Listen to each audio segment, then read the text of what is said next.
Hello, everyone, and welcome to Making It, our podcast series on building a great business in the region, brought to you by Enterprise News. Mashreq's 2024 financial results will tell you that the bank just rounded out an eventful and highly successful year. The bank launched Mashreq Neo in Egypt, as well as its digital banking platform for corporate clients in Bahrain, Kuwait, and Qatar, to name just a few things. In January, Mashreq opened Mashreq Oman, and then Pakistan became the first bank to launch pilot operations as a digital retail bank. We recently sat down in Dubai with Group CEO Ahmed Abdelaal. He's a friend of EnterpriseAM and a well-known face to many of our listeners. He's led Mashreq for a bit more than 5 years now, having joined the bank after a 10-year run with HSBC. We spoke at length about how Ahmed and his team see the road ahead in a year that's filled with uncertainty, about everything from interest rates to what the new U.S. administration means for trade, finance, and the world order. We get into whether Arab business leaders pay enough attention to India, banking as a service, innovation in financial services, and a whole lot more. If you know Ahmed, you won't be surprised to hear that he sees opportunity in just about every corner of the world.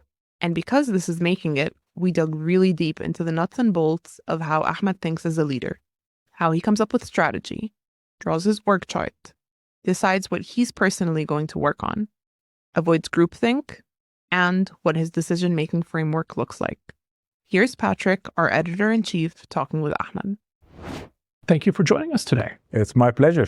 Thank you for having me. It's been fantastic to be with you folks the last few days. Mashreq had really strong results in 2024, but there is a lot of expectation in the wider community that all of us are looking at a very different year now. A year where we're going to potentially face trade wars, a year where the Fed is expected to potentially bring down rates, maybe not as fast as we thought earlier. What's your 2025 strategy? Where do you take things from here? 2025 is another year in execution, correct?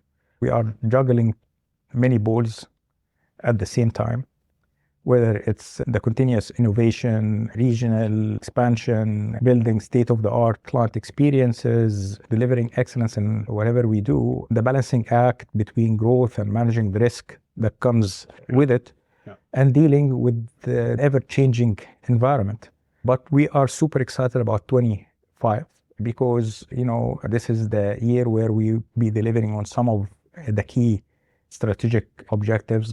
What are the corridors into and out of the region that excite you the most in 2025? Is it Hong Kong? Is it London? Is it Africa? Is it India? What excites you the most? And you don't have to pick one. So you talk about Middle East, Europe. Hopefully the situation in Ukraine will ease a bit with the change. Hopefully, this is what everyone is hoping over the coming few months. And this will put Europe as a whole in a different light. And there are plenty of cooperation between GCC, North Africa, GCC, Middle East, and Europe that we are hoping that we can capture. Asia, absolutely. This particular corridor with increased focus through the BRICS and also the influx of capital investment into the Middle East and also the growing interest of sovereign wealth funds and investments in Asia. This will contribute significantly to this arm. US also, I think, has been a critical player as far as the region is concerned. With the new regime as well, I think that the region here will occupy a greater space or a higher ranking on their agenda. And I think that we will stand to benefit from the commercial spillovers that will come on the back of that. So there are opportunities everywhere. The key thing is that, are you well positioned to capture those or not? Yeah. That's why it was very important for us to roll out our state-of-the-art GTB platform. We call it NeoCorp, and we are rolling it out internationally before UAE. Before UAE? Yeah. So it tells you how important that is, the size of the opportunity that we are seeing. And this does not take away from the size of the opportunity here in UAE and the region, because you look at it, this is the fastest growing economy in the region. Yep. And, the influx of capital, investors' interests, the hype that we see around the real estate market here, the traffic that we are seeing. Yeah. These are very positive signs, correct? It tells you, or actually it crystallizes the amount of heavy lift that the government, the country has done over the last few years, because this doesn't happen overnight, correct? Mm. To create this magnet for investments, people, and talent. I think it speaks a lot to consistency of execution. Absolutely. And resilience. Absolutely. Which are themes that too many of us struggle with. True. Just over decades, consistently chipping away, building the legal framework, building the trust, showing that you're moving in the right direction, guaranteeing policy stability. And when change comes, it tends more often than not to be in the right direction rather than the wrong direction. Listening to your talk and drawing that map in my mind, where is Mashreq 10 years from now? You're obviously not making this up as you go along. No, I'll tell you, this is purely the vision, correct? I'm not going to compete with the HSBCs and the cities of the world, correct? Mhm. Or I'm not going to create an financials or repay kind of an empire. But we are aspiring to become the dominant digital player in this part of the world. Mhm. So think DPS in Asia, think Nubank in Brazil, think Revolut or N26. And this is, as far as retail is concerned, Mhm. wholesale is the same thing, the go-to strategic partner in this part of the world. And the vision is to move away from your typical traditional brick and mortar banking or commercial banking or banking services, where we are shifting gear to focus more on banking as a service. Mhm. You know, platform economy are rising across the globe. Embedded banking, embedded finance, open banking. We want to be the authority when it comes to innovation Okay.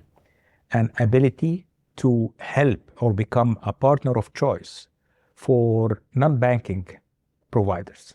So whether you are into fintech, telco, consumer, healthcare, education, that is seeking financial experiences that you can offer to your clients, Mhm. we'll provide you with the infrastructure that would help you do that. Being able to deliver this on building an ecosystem that can dynamically provide bridges to those who seek financial services now and in the future is our go-to model.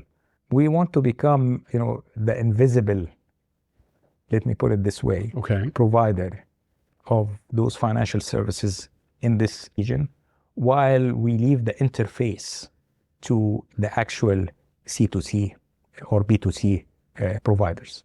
Really? So It's easier there's said- no ego in having the brand out front. Not at all. For example, our partnership with Noon is a case in point. Our most recent partnership with Etisalat in Egypt is a case in point. These are pure examples of banking. If you look at their entire financial offering, while it has Noon as a white label, the entire infrastructure is done by Mashreq.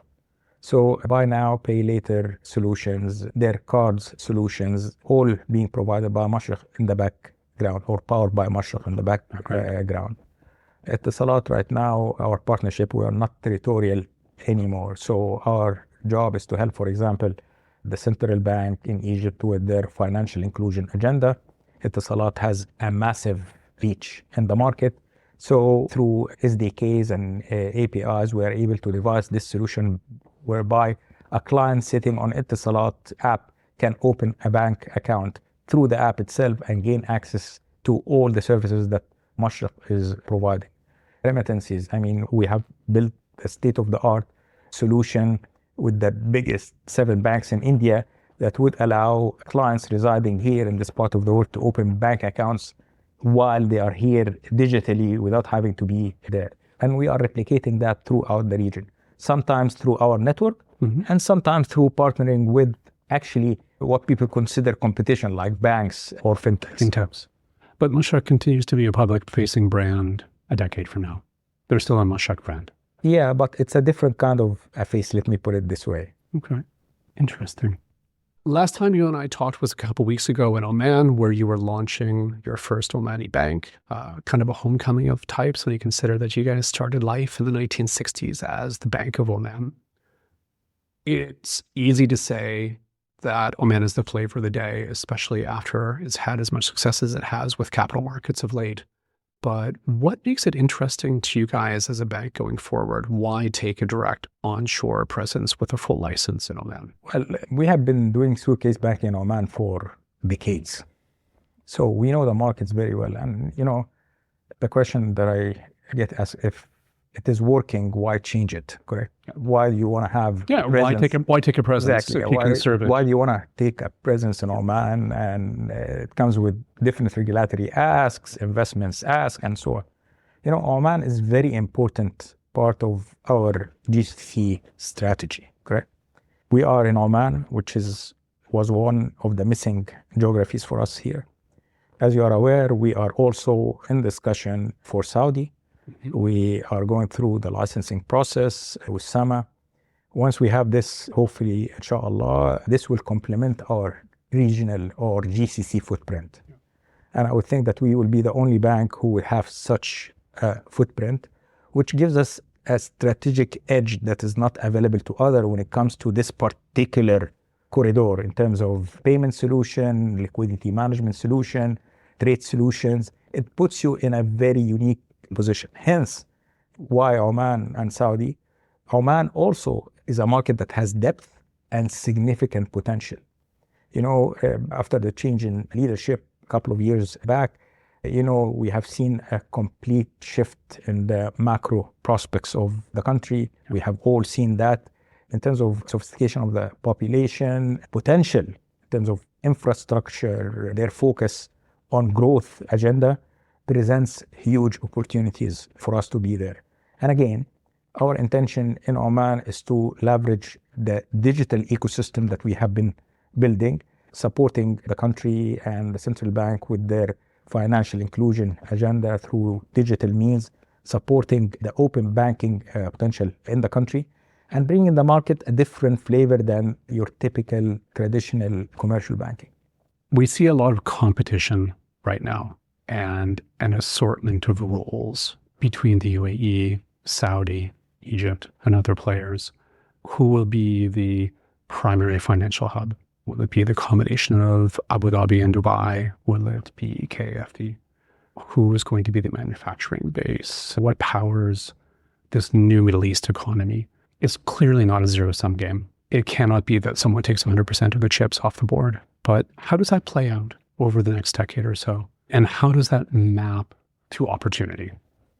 Let me tell you this. If you look at most recent happenings, the significant investments that the Saudis and the Emiratis have deployed in Egypt tells you that they are coming to a realization that each country has its competitive advantage, and it's us against the world in the market space rather than against each other. Okay. Right? Which is really important. So I would think that this will evolve into a greater focus on this competitive advantage for each country. Saudi right now pretty much focused on renewables, infrastructure, industrial. They have the might, they have the deep pockets of getting there. UAE is emerging as the innovation and financial hub, no doubt about it. And Egypt also right now is pretty much focused on how they can leverage the critical mass in terms of talent as being a talent pot for the entire region, enhancing their manufacturing capacity, getting to a realization that leisure and tourism is a core competency that they need to focus on. I would think of it as the three trying to create this seamless ecosystem of collaboration and leveraging those, competitive advantages so that they can benefit from, the entire region can benefit from, because, if we don't stand together vis-a-vis a competition that's coming from everywhere, we go nowhere. Fair or unfair, the Arab world in aggregate does not pay enough attention to India? If I'm honest, historically, yes. Okay. The narrative has changed big time over the last few years. Think about it this way. I mean, if the Arab world is a classroom, India would be this student or have been this student who sits in the end of the class. And as of a sudden, they realize that this guy is acing all the subjects all Every the time. subject all the time. Yeah. Yeah, correct. So how can we get closer? And this has changed. So the free trade agreements that UAE has struck with India, the influx of capital in and out has tremendously increased over the last few years. It's the main partner for most of the GCC countries right now. Again, sovereign wealth fund interest in investing in India, which we're seeing day on day, tells you something. So I don't think it's the case anymore. People understand the might of Indian economy, the prospects of the Indian economy, and it's the fastest growing economy in the world right now, and I would expect it will continue being so for decades to come. Decades to come. Yeah. Looking here at home, what is the most exciting opportunity in the UAE specifically? I would think, again, innovation. What does that mean in practical terms? For example, wanting to build a unicorn. This is the place to, because of its investor-friendly regime, accessibility to capital, which is very, very important, open-mindedness and friendliness of laws that would allow you to do so. The number of initiatives that are genuinely driven by the government, whether it's in Dubai or Abu Dhabi, has a significant impact on that. So being a catalyst for global innovation is one of the key opportunities here in UAE. I would think also, ESG. So is definitely another opportunity.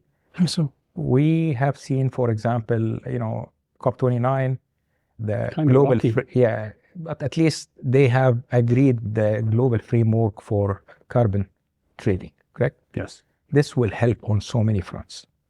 And, we know for a fact that this has been also in the making, whether it's here in Dubai or UAE, establishing a trade platform for carbon is key. This is going to help. This is one of the very few examples where UAE can position itself as the regional carbon trading hub. Infrastructure, is definitely another opportunity.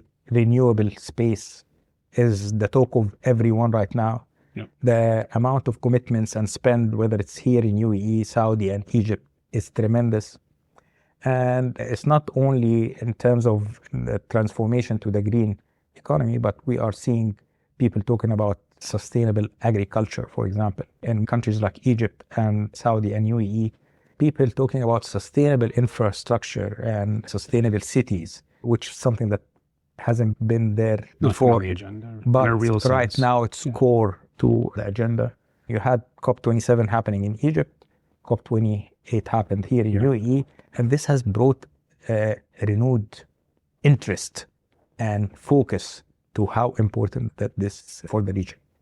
What do we say to folks in the West who look at us and say, you buggers are hanging onto oil, avoiding paying into funds, you're not good actors. And yet on the other hand, you look at it and sustainability is something that businesses here are really starting to take seriously and that you folks are committing capital to, whether that's through S-linked, sustainability-linked facilities or direct financing of green investments. Do we care what they think? Well, managing perception is very important, but I think that I'm more even managing perceptions through good deeds. Okay. So the fact that the region here has hosted COP27 and then COP28 tells you something about the regional commitment to this drive. You have seen the kind of commitment that UAE on a standalone basis came up with during COP, the number of projects that being executed right now, and the fact that, the regulatory framework, even when it comes to financing and funding, is changing in the region to mandate greater disclosure requirements, a greater focus on delivery, providing incentives for delivering that far, tells you that the region is taking this serious. And those incentives are monetary incentives. Absolutely. We're talking tax, we're talking subsidies. It's serious. So it tells you that this region is taking that transition seriously. Quantum of projects are unprecedented, and I've not seen it anywhere else. So there is a genuine and focused strategy to deliver on this. Once this start coming online, all of those projects coming online, capacities are increasing on a regional level. I think that everyone globally will start taking this region serious. Yes, we are the hydrocarbon region of the world, but transition does take time. But everyone here, every government is adamant on inflecting this change and promoting it, and it's core to their strategic objective, whether it's 2030 or 2050 in UAE and Saudi and Egypt. How do you decide your org chart? The consultants in the world will tell us that you choose functional, you choose cross-cutting. There's a million different ways of doing it. But fundamentally, how do you decide how to structure the organization and then to build the team that brings it to life? You know, we're not into hierarchy. And as much as I would love to say that, I like to keep it flat so that I can remember everybody's name. It's not the case. I mean, we are more about networks, you know, and usually our org chart is built around our agile operating model, which means that it's built for collaboration, speed of decision making, and most importantly, innovation and efficiency. You can think of it more as a spider web. Okay. Where everyone is connected. There is very seamless flow of information and ability to drive decisions in a very agile way. So time to decision, time to execution is much, much faster. Of course, I would love to think of myself as a Spider-Man. My daughters will be happy about that, but usually I'm the guy who gets caught in the web. But in short, an org chart that delivers agility and much faster time to execution. Was the bank always structured that way? Well, it's very easy for someone like me to sit here and say that I've done it all. On the contrary, I would tell you that Mashreq has been always known for being fit, trim, slim. We are publicly listed, so we have the discipline, but we are privately owned. So in order to compete in a market that has giant state-owned kind of banks, whether it's here or elsewhere, you're going to be much faster, more nimble, and more agile. So this has been the case with Mashreq since inception. Otherwise, they wouldn't have grown to where they are today. My role was to build on that and modernize our approach and the org chart to fit the current banking landscape. How do you bring it to life with people? Well, I think people are everything. So as much as we talk about innovation, you know, innovation is what we breathe every day here. And as much as we talk about the impact of AI, Gen AI, and genetic AI right now, I think people will continue playing a pivotal role in success of any organization. Yeah. So you want to have leaders who are able to bring in change, deal with changing priorities, bring in talent, groom and grow talents, and able to take decisions, and most importantly, comfortable with ambiguity and can pivot very quickly in this time and age. You have seen it. We were all getting into 2020, comfortable year, and as of a sudden you have China-US trade wars, and this culminates into the COVID by April, and we were all facing completely different reality where your priority shifts from business objectives into how you can keep people safe. Yeah. How can you ensure that your business is resilient and you are able to entertain your clients while working remotely? So ability to deal with changing priority is key, as well as much as focus on innovation and skill sets of people. What do you look for when you sit down with someone and when you look at their CV, when you're choosing that next leader? You've got two CVs in front of you, one guy, one girl, equally qualified on paper. what says to you, this one understands what resilience is, this one understands what agile is, this one knows how to tack to the wind the right way in the right conditions? Earlier, when I used to sit an interview, I would look for people's ability to inflict change. Okay. Are they change agent or not? Mm. Now, as I was just saying, are they able to deal with changing priorities? Yeah. Are they able to inspire innovation? Are they able to lead with empathy? Correct. You can be a slave master and drive results, but in this time, are you able to understand people? If you are not, then you're not fit for purpose. Yeah. Focus on driving client experience. Client excellence is key. This is something wasn't always in the background every time that you sat for interview to hire a leader. But nowadays, everything starts and ends with the clients. Moving or creating a client-centric kind of a culture starts with the people. And when it comes to culture, it's the most difficult thing. To change, to build. And for that, you need right people who believe in the vision and able to inflict this kind of a change. Yeah. It starts with those leaders and cascades down. Absolutely. It really does. How do you know that it's time for the org chart to change? When I start asking, why do we need this job more than once a week? Okay.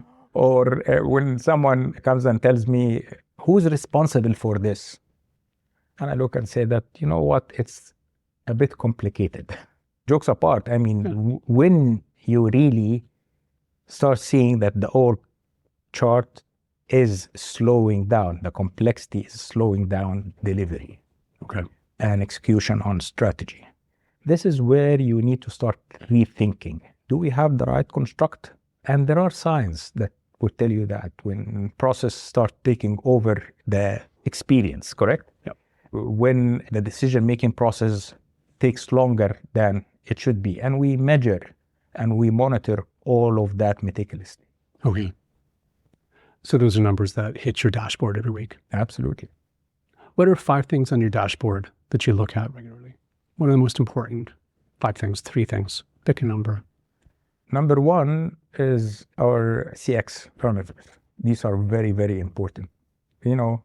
As much as I say that people are number 1 for us, because they are the ones who deliver on the CX. So as I mentioned, EX for us is very important. CX is the second thing. This is what drives the differentiator in the market. You can have the best product on the face of the planet. You can have the best strategy on the face of the planet. But if people or your clients are not subscribing to that, it means nothing. And this, in my mind, stems purely from their experience. So we are moving away from building products and solutions into building experiences. So number 1 on my dashboard is how we are delivering on that, how we are faring in the market, what our clients are thinking about those experiences that we are building. Okay. Second thing is the typical KPI that you gotta keep because it gives you the pulse of your strategy in action. Third is cybersecurity and is getting really, really, really high on our priority and monitor activity on my personal dashboard, the Exco dashboard, and the board's dashboard. The increase in our digital footprint, digital activity, which is the case with all other banks as well. So this is also high on priority. How are we executing vis-a-vis our expansion plans? And this is not only about delivering geographical expansion, but how we are entertaining this. How are we faring against the regulatory requirements, market expectation, and execution against the plan? Fifth is people's engagement. Okay. This is very, very important for us. We pay great attention to the people component, as I've mentioned. And what does people engagement mean? We have a very sophisticated matrix to measure that. So internal voice of people, we always keeping a tap on that. Walking the floors, talking to people, hearing their thoughts and ideas is very, very important. It's not only about the survey, it's about what we are delivering, the frequency of delivery, and are we meeting their expectations or not. So this is another very important factor I keep a very close eye on. One thing that struck me in getting to know you folks over the years is how tight you are on message discipline as an executive committee. It starts with you and it cascades down. And it's clear that the guys believe it. They're on board. They want to execute. They know where you're going. They know not just what their role is, but how their role relates to the guy to the left and the woman to the right. How do you avoid groupthink, though, in that? There are signs for groupthink. Okay. If you are sitting in a meeting and you reach a conclusion very quickly on a decision or an idea that you're contemplating, and this is repeated frequently, then you gotta know that there's something at play there. Definitely. It's either we are not thinking hard enough about it, okay, or people are not comfortable basically talking about it. Okay. When you see provocative thoughts being subdued, either in the context of meetings that you have, or you're getting complaints about that our voices are not being heard. Okay. There will be a general fatigue when it comes to deliberating ideas. If you are not creating new ideas or innovating, it means that definitely there is something wrong in that space. And there are so many tools that you can deploy to deal with it. Like what? Having people who are just acting as the devil advocate in each and every meeting, correct? Yeah. Just trying to poke holes in everything that we do. We give them immunity and ask them to do that. I love that. Give them immunity. Yeah. Usually I like to do this role. It's one of the perks that comes with the job. Being a devil's advocate. Providing psychological and safety is very important. People need to know that they can speak their heart and mind out. This is not easy to come by because, again, this requires a cultural shift in terms of people's ability to understand, yes, I can say something that contradicts your thought process and I'm not going to be penalized for it. Cognitive diversity is very important. Okay. So nourishing different kind of thoughts and ideas is very important. And this starts from the top. So it starts with you. Yeah, absolutely. Me and the ExCo. And we have so many initiatives to challenge the status quo. Okay. We pay significant financial rewards for people who come up with new ideas, innovative solutions. We run competitions internally where people are entitled to go and hire teams to deliver on ideas internally.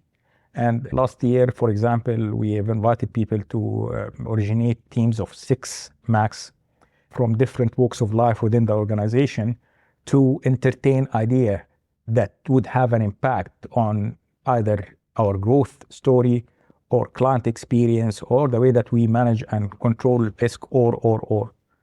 And we are very religious about that. And for the winners, we pay them handsomely. And if we commercialize their ideas, they share the love as well.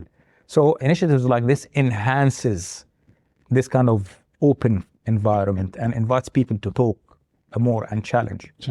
We have, for example, something that I'm really proud of, an initiative that I'm really proud of. We call it Screw My Strategy. I was going to ask you about Screw My Strategy. It's scrutinize my strategy, shortened for Screw My Strategy. But people love it. I've started with myself, where you offer vulnerability. You go and explain your strategy to the general masses, everyone in the organization. And people can critique that publicly. We make it fun. So it's not your typical, okay, let me present my strategy and then you can say some comments, I will remark back and it's over. No, we make it fun and engaging. So I can share some of the ideas that we have deployed over the last few months since we started the initiative. People like it and it's a great engagement tool and it helps them also understand the strategy as much as also critique it. Okay. In an environment that is safe and no harm done. And it also gives the ExCo members the opportunity to practice their acting skills. That's interesting. How do you decide as a leader what to work on today or this month, this quarter? How do you know what you need to do now? There is a thought process to it. So first of all, you got to keep your ears on the ground, right? Listen to feedback from the leadership team, from our people, from our clients, be alert to the changing market dynamics, correct? Because things are changing all the time. So what I'm going to work on next is impacted by those changes in the entire market dynamics, is impacted by the feedback that I get from the team, the feedback that I get from our clients, and also external factors, external happening, geopolitics, correct? Yes. A change in the interest rate regime, a change in the global or the regional macros that would warrant me to shift priority and start thinking about something different.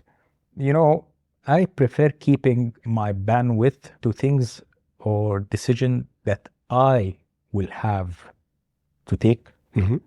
If another team member can or able or better positioned to deal with it, I will delegate. Okay. And I would rather focus on what would deliver the impact, help the team to be more empowered. Let me put it this way. It's not to-do list anymore. It's more of to be decided kind of a list that keeps changing with the changing landscape. You're a pretty disciplined guy. Do you have a process? Do you sit down in the morning and look back, right? These are the decisions I had to make this week. We're on track. Is that a matter of finding time to read, to think, to whiteboard, to meet with people? What's your process that leads you through to what do I do now? Well, I'm super disciplined around that. So, I like daily themes. Okay. I'm an early bird. I start my day 4 a.m. in the morning. Sports. So my mornings basically sports, deep thinking, and strategy. Nice. I don't do firefighting much. I think that firefighting is for the team. Yeah. My focus should be on preventing the fire from happening to start with. Yeah. Evening is for family and actually just thinking about the day. Yeah. Deliberating and thinking about what's coming next, and of course, relaxing.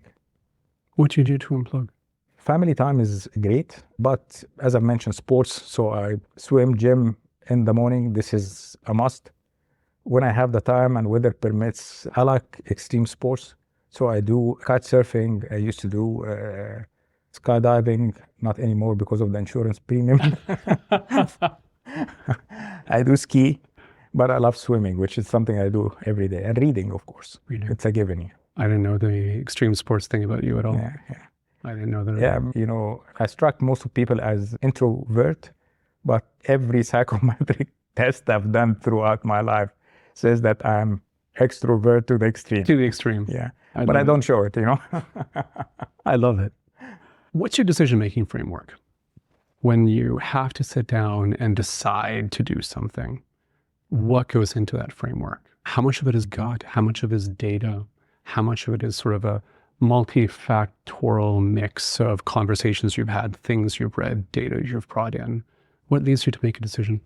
As I've just mentioned, first of all, I look at the decision that I need to make. If it can be made by someone else who is better positioned, you pass it on. I'll pass it on. Yeah. Then the first thing, fit for purpose, or what I call elimination process. Okay. So is it going to have an impact on our strategy, our vision, our people, our clients, or not? Okay.